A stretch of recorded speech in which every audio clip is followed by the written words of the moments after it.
It started with an offer I almost didn't make. "You need someone to teach you how to drive," I asked casually, not looking up from the hood of my car. I was wiping grease from my fingers with a rag that had seen better days, sweat clinging to my temple in the late afternoon heat. He nodded, almost shyly. "Yeah, my mom's too nervous, and the driving school prices are nuts." That's how Aaron, my neighbor's 20-year-old son, ended up in my passenger seat 3 times a week. I'd watched him grow up in the house next door, but not closely. There was always a quiet distance between us, the kind you don't even realize is there until it disappears. I was 10 years older, busy with work, fixing up old cars in my free time, and content to be left alone. But something shifted recently. Maybe it was the way he carried himself now, taller, leaner, with that unsure confidence of someone stepping out of adolescence and into something new. Maybe it was how he started waving every time we crossed paths, even jogging over to ask questions about engines or offer to help carry groceries. Or maybe, just maybe, it was the way I caught him looking at me once too long, too focused, like he was studying me and didn't want me to know. At first I told myself I was imagining it, but I was being stupid, projecting something that wasn't there. But it stayed with me. That look, it made me notice things I hadn't before, like how he always sat just a little closer than necessary in the car, even though there was space. How his hand would rest on the center console, his fingers lightly drumming, brushing against mine once or twice by accident, or maybe not by accident. I didn't say anything. I didn't even let myself think too hard about it. Until last Saturday. Planned to cancel the lesson that day, too much work, and honestly, I needed a break from my own thoughts. But when I saw him standing outside his gate with a water bottle in hand and a hopeful look in his eyes, I couldn't say no. He wore a sleeveless tee and jeans that hugged his waist, just enough to draw the eye. His hair, slightly damp from a recent shower, clung to his forehead. When he grinned and said, "You ready, coach?" I felt something tighten in my chest. We took the old 2-lane highway out of town, toward a stretch of back roads where barely anyone drove. He liked it there, less pressure, he said. "No one watching. That's the spot," I told him, nodding at the wide, empty dirt trail ahead. "Take us in slow." He gripped the steering wheel with focus, tongue caught between his teeth. I watched his profile, the way the sun hit the line of his jaw, how his lashes cast faint shadows across his cheek. "You're getting better?" I said after he made a tight turn without stalling. He laughed, flicking his eyes toward me. "You sound surprised." "I am. Last week you nearly drove us into a ditch. Maybe I just needed the right motivation." He smirked, then quickly looked away, as if realizing something. That line stayed with me, the right motivation. We pulled off near an old rest stop, long abandoned but still shaded by trees. He parked with a proud sigh and leaned back, one hand still on the wheel. "You hungry?" he asked, digging into the backpack he'd brought. "I packed sandwiches. You packed lunch." I blinked. "What? You think I'm just a reckless driver? I can be thoughtful too." His smile was playful, but something in it felt loaded, like he was offering more than just food. We sat on the hood of the car, chewing in silence, the sun dipping lower. A quiet moment, peaceful. And yet, under it all, something stirred. Attention. Not the kind that makes you anxious. The kind that makes you notice the space between bodies and how easily it could close. I didn't know what to call it, not yet. But I knew things were changing. And this drive, it wasn't just about gears and pedals anymore. I didn't know when the lessons stopped being about driving and started being about us. Maybe it was that third Saturday, when Aaron showed up in flip-flops, sunglasses, and a worn-out NASA t-shirt holding a gas station, iced coffee like it, was sacred. "Okay, I'm ready," he declared, hopping into the driver's seat with the confidence of a guy who'd watched a YouTube tutorials and thought he could fly a plane. I shook my head. "First rule of driving, never trust a man in flip-flops." He shot me a grin. "Second rule, don't drink iced coffee during a 3-point turn. Things get ugly fast." He laughed, that bright, easy sound that always made me smile before I even realized I was doing it. That's the thing with Aaron, he brought something into my life I hadn't expected. Ease, not just because he was young, or funny, or stubborn in the way only 20-year-olds can be. It was deeper than that. There was something about the way he looked at me like he saw me, and he didn't flinch. We hadn't always been close. I'd known him as the awkward teenager next door who once rode his skateboard into my trash bins, and apologized by leaving a handwritten note and a Kit Kat on my porch. We exchanged waves, sometimes small talk when his mom hosted one of those loud summer barbecues, but that was about it. It wasn't until he came home from college after dropping out for a break that I really noticed him. The first time I saw him again, he was helping his mom carry groceries, and something about him had changed. His frame had filled out, his voice had a steadiness to it, and he had that cautious look of someone who'd been trying to hold it together for longer than he should have had to. I asked how he was doing. He said, "Figuring things out." I nodded. "Yeah, me too." We didn't say anything else after that, but a quiet thread had been pulled. During one of our lessons, the passenger side window got stuck halfway down. I told him we'd fix it later, but he kept poking fun at how vintage my car was. "You know, this thing belongs in a museum," he teased, patting the dashboard. "Or maybe a junkyard with a plaque." Here lies the last functioning cassette player in North America. I rolled my eyes. You know what it has that your fancy cars don't? What character? Oh, he said dramatically, turning toward me. Is that what we're calling dangerously outdated now? That banter or weird, unspoken rhythm was becoming the heart of these drives? He started bringing snacks, little things like cinnamon almonds or gummy bears. I never asked. He just did. He'd toss them into the center console without a word, like it was something we'd always done, like we were building our own little rituals. One day, after a longer route than usual, we parked under a giant sycamore on the outskirts of town. The car was silent except for the ticking of the engine cooling down and the occasional rustle of wind through dry leaves. He leaned back, arms behind his head, and sighed. I'm glad we do this, he said softly. I didn't think I'd be good at driving, or like anything really. I looked over. His eyes were closed, lashes casting shadows on his cheeks. You're better than you think, I replied, voice quieter than I meant it to be. His eyes fluttered open, catching mine. It wasn't the first time I caught him looking too long, but this time, he didn't look away. Neither did I. The closeness grew from small things. He started showing up early, lingering after lessons, asking questions he didn't really need the answers to. Once, when I was leaning under the hood, he reached over to hand me a wrench, and his fingers brushed mine. Just skin against skin, butt warm, and oddly deliberate. He didn't flinch. I didn't move. But my heart did something strange in that moment. A skip, a jump. Like it had just realized something I wasn't ready to say out loud. We planned a longer drive. One weekend to a state park, about an hour out. He wanted to try highway driving, and I wanted to get us both out of town for a bit. A breath of air between the lines we were drawing but hadn't crossed yet. We packed sandwiches and stopped for gas. The forecasts promised clear skies.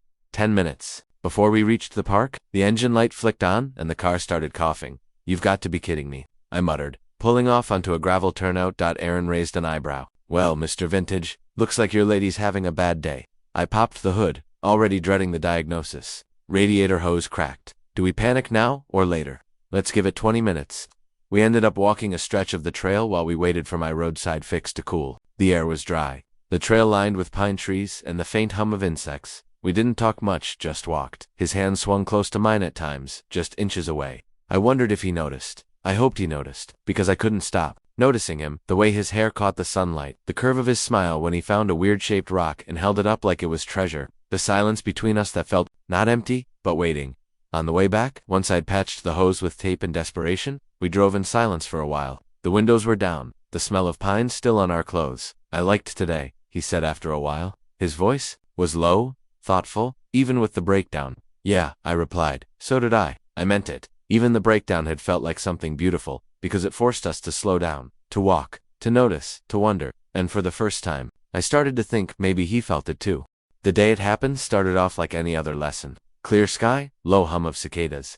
Aaron showed up late, holding a smoothie and apologizing like a kid caught sneaking into class. You're lucky I'm patient, I muttered as he slid into the passenger seat instead of the driver's. I thought maybe we'd do something different today. Less driving, more hanging out, unless you've got plans to be responsible.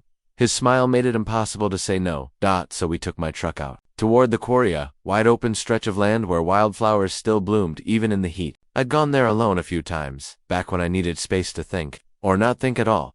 Aaron propped his feet up on the dash like he owned the world, sipping his smoothie and making fun of my music choices. Do you always listen to stuff that sounds like it came out of a sad cowboy movie? I am a sad cowboy, I replied. You just didn't notice. He laughed, tilting his head toward me. You're not that sad, just closed off. That stuck in my chest like a nail. Closed off. He wasn't wrong. We found a shaded spot by the ridge and parked. The air was cooler there, quiet. He pulled out a blanket from the back seat and laid down under the crooked limbs of an old cottonwood tree. You really bring blankets on solo trips? He asked, raising an eyebrow.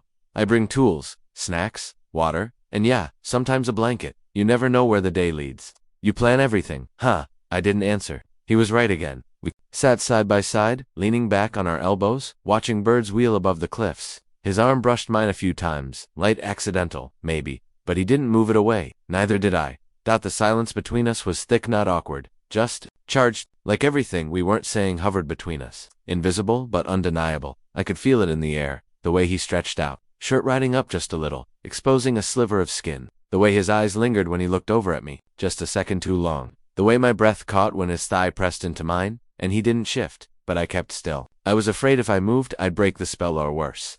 Do something I couldn't take back. Then the sky changed. It happened fast. The kind of weather that sneaks up on you when you're too distracted to notice. The wind picked up suddenly, tugging at the trees, lifting the edges of the blanket. Dark clouds rolled over the ridge. I thought it wasn't supposed to do this today, Aaron said, looking up. It wasn't. No one mentioned any front. Before we could pack up, the rain started, not a drizzle, but heavy drops pounding the dry earth like a warning. I grabbed the blanket and our bags. Get to the truck. We made it in seconds, slamming the door shut as the downpour exploded. Around us, he was laughing, genuinely laughing as he tried to shake water out of his hair. You're soaked, I said, brushing droplets off his shoulder. So are you. Our clothes clung to us, his white tee now set to transparent. His breath came fast, and for a second, our faces were close to close. I looked away, turned the key in the ignition. Nothing. I tried again. Still nothing. No, I muttered. Come on, don't do this. Aaron frowned. Is it dead? I didn't answer, just leaned my head against the steering wheel. We were stranded. I checked the toolkit. No luck. The starter wire was soaked, and my spare jumper cables were sitting in the garage where I meant to grab them earlier. Looks like we're stuck here for a bit, I said. Aaron shrugged, oddly calm. Could be worse. Could it? He glanced at me, almost shyly. Well, not if you don't mind being stuck with me. I gave a quiet laugh, rubbing the back of my neck. You're not the problem. There was silence again, not empty, thick. Do you ever think about stuff? He asked after a while. Stuff like things you don't say out loud, because you're afraid it'll change everything? His words were soft, careful, meant for me, but I wasn't ready. Not yet. So I looked out the window, watching water streak down the glass like silver threads. Night crept in faster than expected. The clouds had blocked the sun, and the air inside the truck got cold quickly. I dug out the blanket, passed it to him. He unfolded it halfway, then looked at me. There's only one, he said. I shrugged. Then we share. He nodded and scooted, closer than I'd expected. Our arms touched first, then our shoulders. Then his knee bumped mine, and stayed there. My pulse thudded like I'd sprinted a mile. The blanket didn't cover much, so I lifted my arm to give him space and he leaned into it, resting against me slightly. Warmth distribution, he said, almost in a whisper. Sure, I murmured. He shifted. His head tilted against my shoulder. His breath was soft against my neck. I could smell his shampoo citrus and something faintly herbal. Familiar now. Too familiar. And all I could think was don't move. Don't ruin this, because I wanted to move. I wanted to turn and face him, to run my fingers through his damp hair, to ask him what he really meant earlier, but I didn't. I couldn't. So I sat there, rigid and melting all at once. We talked about dumb things to keep the mood lights cool, the worst cars we'd ever seen, his mom's obsession with salsa, dancing, but under the laughter, something deeper pressed beneath the surface. At one point he looked at me, really looked. You always hold yourself back, he said. Like you're scared of what happens if you let someone in. His voice was barely above a whisper. I'm not scared, I said too quickly. He smiled, sad and soft. Yeah, you are. I didn't answer. I couldn't because he was right again. Outside, the rain began to slow. The worst had passed. But inside the truck, everything felt different. Because now, I knew without question that he felt it too, and worse. He'd been waiting for me to say it first. But I was frozen, stuck between the fear of losing him and the need to finally be honest. So I just sat there, blanket over both our legs, shoulder to shoulder. His warmth pressed against me like a secret I couldn't hold much longer, and I thought, what happens if I finally let it go? The storm had passed, but we didn't leave. The truck sat quiet beneath the cottonwood, wrapped in damp night air and the thick, unspoken thing between us. Every time I thought about starting the engine, I couldn't move. My body stayed still, like it knew something was about to break and wasn't sure if it could handle the fallout. Aaron was quiet too. His head still leaned against my shoulder, but his body had shifted, tense now, thoughtful, like he was waiting. I could feel him thinking, and I hated how familiar that feeling was, being next to someone who wants you to say something but is too afraid to ask for it. He stirred, pulling the blanket tighter around his chest. You ever feel like you're standing on the edge of something? He said quietly, like if you move even a little, everything changes. I swallowed, yeah, and that maybe you've been standing there too long. So long you're not even sure what you're scared of anymore. I turned toward him. His face was barely lit by the dashboard's faint glow, eyes down, fingers pulling at the frayed hem of the blanket. He wasn't playing coy. He wasn't teasing. He was cracking himself open in front of me. I know what you're trying to say, I said finally, voice low. He looked up at me, slow and cautious. Do you? I do. He held my gaze. No smile this time, no banter. Just pure, raw silence between two people who were one breath from crossing the line. I didn't plan this, he said. You're older. You're steady. Safe.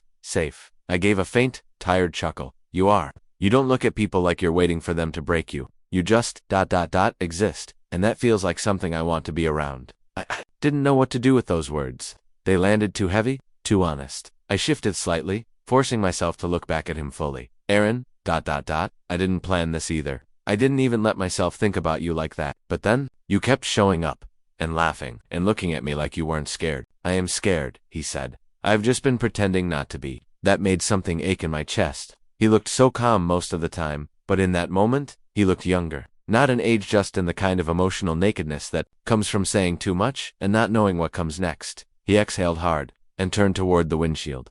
I don't want to mess this up, he muttered. I don't want to guess wrong. You don't say much. You're hard to read. And I keep thinking maybe I'm just seeing what I want to see. You're not? He blinked. What? You're not seeing something that isn't there? The words came out like they'd been trapped in my mouth for weeks, and once they were out, the silence wrapped around us again, but different this time. Thicker. Alive. He shifted, sitting up straighter. Then why haven't you? Because I'm scared too, the air crackled, like we'd finally touched the wire. I've been alone a long time, I continued, voice low and raw, and I got used to not wanting things I couldn't have, or thought I couldn't. Youth has got me off guard. He nodded slowly, his hand still clenching the blanket, knuckles pale. Is it the age thing? He asked. The fact that you've known me since I was a dumb kid next door. That's part of it, but I'm not a kid anymore. No, I said, finally meeting his eyes. You're not. We stared at each other, not saying anything, not needing to. His chest rose and fell slowly. Mine wasn't much steadier. Then very gently he let his hands slip from the blanket and rest on the bench seat between us. Open, unmoving. An invitation, not a demand. My fingers hovered above his. Every nerve in my body was screaming to pull back, but I didn't. I let my hand drop. Our fingers touched barely, then pressed together. It wasn't a dramatic gesture. It was quiet, careful, like two people who knew what it meant to reach for something they weren't sure they deserved. His fingers closed around mine, and I didn't pull away. We sat there like that, holding hands in the silence, letting the moment stretch, not racing to the next thing, not rushing the words. Then he shifted a little closer. I don't care what happens next, he said softly. I just needed to know I wasn't crazy. You're not, I murmured. He smiled, small, fragile, but real. I've been wanting to kiss you for weeks. My breath caught. I didn't say yes. I didn't need to, because the next thing I felt was the brush of his hand against my cheek, tentative trembling just slightly. His fingers skimmed my jaw, and then he leaned in. Our foreheads touched first, and then, slowly, his lips met mine. It wasn't urgent. It wasn't perfect. But it was real. A soft, searching kiss. Warm, nervous, sure, and unsure, all at once. When we pulled back, I kept my eyes closed a second longer. I didn't want the moment to disappear. When I opened them, he was looking at me with something I hadn't seen in a long time. Not just desire. Trust. He leaned into me again, not for another kiss, but just to rest his head on my shoulder, like he belonged there, like he'd finally exhaled. I don't want to go back yet, he whispered. You don't have to. And we sat there, wrapped in that thin blanket and 1,000 new truths, letting the quiet hold us. I didn't know where this was going. I didn't know what it would look like in daylight, but I knew this much. He reached for me and I reached back, and that changed everything. We didn't say much after the kiss. We didn't need to. Aaron rested his head on my shoulder, our fingers still intertwined beneath the blanket. The air was cool, but I barely felt it. My body was warm from the inside out, flushed with something I hadn't let myself feel in years. Not just desire, relief. I think we both knew, in that soft silence, that something fragile had just begun, and neither of us wanted to break it. So we finally murmured, voice muffled against my shirt. That happened.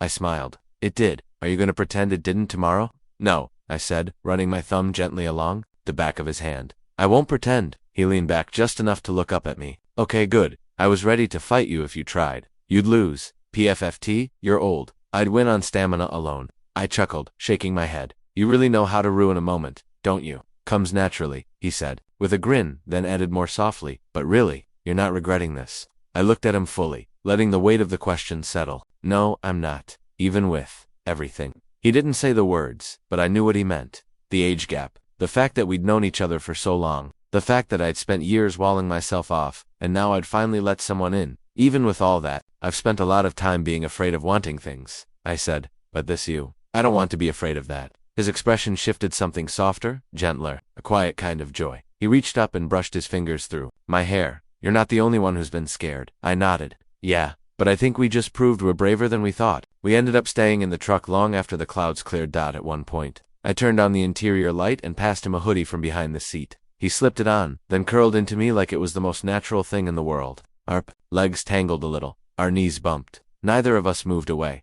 So, how's this gonna work? He asked after a while. Like in real life? It was the question I'd been avoiding, but now that it was out in the open, I didn't want to dodge it. We take it one step at a time, I said. We talk, we don't hide. We figure it out. You think people are gonna talk? Probably. He gave a long breath. That doesn't bother me as much as I thought it would. I looked at him. Because you feel sure about this? Because I feel sure about you. That did something to me. Something deep. Something I hadn't felt in years, a kind of grounding. Like I wasn't just floating through my own life anymore. I like this version of you, I said quietly. What version? The one that stops pretending. He smirked. You're kinda stuck with him now. We shared another kiss, then slower, less tentative than the first. Still new, still cautious, but filled with something that tasted a lot like trust. When we finally did start the engine again, it turned over like it had never even stalled. Figures. We drove back with the windows down, fingers brushing on the gear shift, music low in the background. I let him drive most of the way, his hands on the wheel. Calm and steady now. He glanced over at me during a long stretch of road. So, what do I call you now? What do you mean? I mean, am I still calling you my driving instructor? Or should I start saying boyfriend in a very dramatic way? I laughed. You call me whatever you want. Just don't say it in front of your mom. Yet oh, definitely not. She'll start planning our wedding. And then ask if we need her old patio furniture. Terrifying. And inevitable, he grinned. That night, as we pulled into the driveway, he didn't rush to get out. He turned off the ignition and looked over at me, his face more serious now. You sure you're ready for all this? No, I said, honestly, but I want it, and I think that's enough for now. He reached across the console, touched my cheek with his thumb. I've wanted this for a while, he whispered. I just didn't know how to say it. You just did. He smiled. Then, as simple as breathing, he kissed me again, and somehow, that kiss said everything neither of us could put into words. The next morning, I woke up with sunlight cutting through the blinds and the faintest scent of citrus shampoo on the collar of my shirt. It wasn't a dream. Aaron had kissed me, held my hand, curled into my side like we'd done it 1,000 times before, and for the first time in a long time, I didn't wake up feeling alone in my own skin. We hadn't said much when we got home. He gave me a look at the door, one of those soft, satisfied ones, and said, "Sleep tight, safe guy." I'd smiled back and replied, "Drive safe, reckless." That was our thing now. Inside joke turned quiet promise, a little banter that carried something bigger underneath. Later that day, I was in the garage working on a carburetor when I heard his voice float over the fence. "Hey coach," he called. "You busy?" He stood there holding 2 iced coffees, one for me, one for him, wearing a sleeveless hoodie, and that crooked grin that now meant something else entirely. "I can be unbusy," I said, wiping my hands on a towel. He stepped into the garage like he belonged there, handed me the drink, then sat on the old tool bench. His legs swung just a little like they always did when he was thinking about something and didn't know how to say it. So he said, "I told my mom I might be gone this weekend. You know, just in case you want to take another practice drive." I raised an eyebrow. "You offering your company again?" "I'm offering my company and snacks? That's a 2-for-1 deal." Tempting. He looked down at the coffee cup in his hand, then back at me. "I meant what I said last night, about not wanting to pretend. I don't want this to be a secret." I nodded. "It won't be. I just want us to move at a pace that feels right for both of us." He smiled. A little softer. "That's fair." There was something reassuring about how icily we talked now. No more tiptoeing. No more pretending the air between us wasn't thick with feelings. He'd said it, I'd said it, and now we were just here, existing in it, letting it settle. We spent that Saturday out on the back roads, again this time with no lesson plan. No cones, no fake excuses. Just the two of us in the truck, music playing low, our hands finding each other without needing to ask. We stopped at a gas station halfway to nowhere, where he bought sour candy and a disposable camera for the memories, he said. He snapped a photo of me while I was pumping gas. Then another when I made a face at him through the windshield. "Keep pretending you hate it," he said. "You look like someone's hot divorced uncle." "Wow," I muttered. "Romantic." He leaned over and kissed my cheek. "You'll get used to it." The sun was setting by the time we found a wide overlook. The kind where the whole valley opens up beneath you and the world feels a little quieter. He spread the old blanket out on the hood again and climbed up. I followed. For a while, we didn't say much, just watched the sky change color. Then he leaned over, resting his head on my shoulder like he had that night in the truck. "I know this might get complicated," he said. "People talk, people judge, they always will. But I don't care," he continued, "because this feels more real than anything I've had in a long time." I looked down at him. Same. He turned his face up toward mine. "You think we're gonna mess this up?" "Probably a little. Everyone does." He smiled. "Good, as long as we're honest about it." I took his hand, traced a slow circle into his palm with my thumb. "Let's just promise we don't run when it gets hard." He nodded. "We stay, we talk, and we keep driving," I added, "together." He laughed. "Okay, that was a little cheesy. You love it?" "I do." We watched the last bit of light fade behind the hills, the sky bleeding soft pink into dusky blue. It wasn't a grand ending. It wasn't fireworks or dramatic music. It was quiet, warm, earned, and as we sat on that hood, legs touching, fingers locked, heads leaning into each other, I realized something. We hadn't found the end of something. We had just found our beginning.